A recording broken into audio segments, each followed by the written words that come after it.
There are many different strategies to monitoring student behavior and academic progress. One way would be to circulate the room periodically while students are working and check each student's progress. You might notice that some students might be behind because they don't quite understand the assignment or the material and need a bit of extra help. Some of these students might be too embarrassed to raise their hand and ask for help, so this strategy is good for them. You might also see students goofing off and not on topic. These students will need some redirection. Another good way to monitor students' progress and understanding is after you have given out an assignment, watch to see if any students struggle to start working or generally look confused. As a teacher, you're going to need to monitor the progress of projects that take place over several days or weeks to make sure that the students are staying on task. This can be done in the form of a short survey or questionnaire. This will help you to know where the student is at and if they need any help or redirection.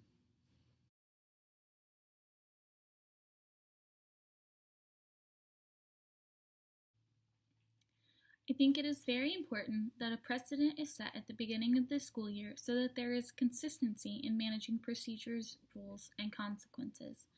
Being inconsistent with these can cause inappropriate behavior and all-around chaos and confusion in the classroom. If you are going to set a daily procedure, make sure that it is something that you are going to be able to follow.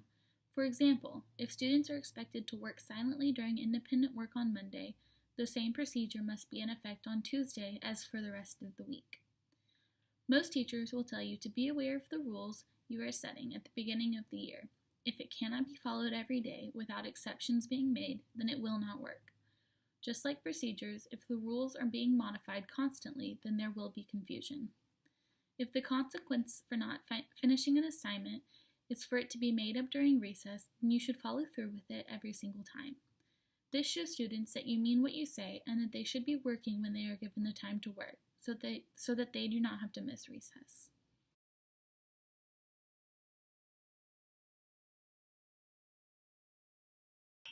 There are a couple of strategies to manage inappropriate behavior promptly.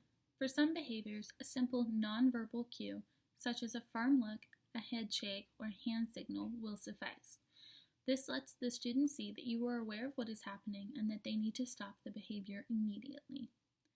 If this problem is not fixed after a nonverbal cue, then the teacher might redirect the behavior by stating again to the entire class what the student should be working on, or privately redirecting the student's behavior back to their work.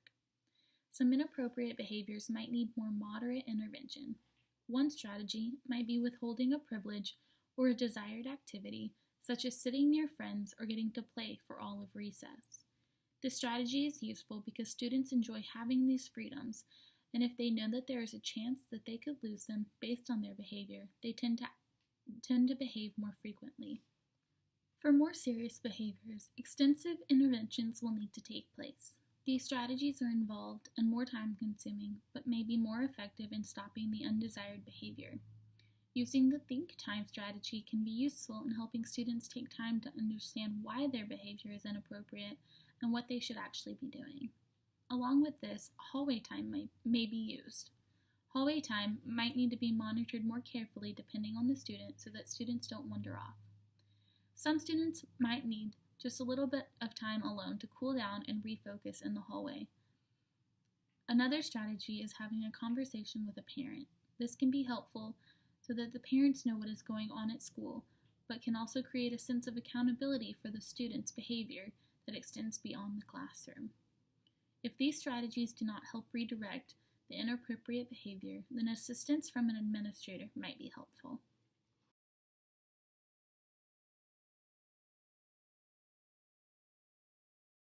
Maintaining a positive climate is very important in the classroom environment.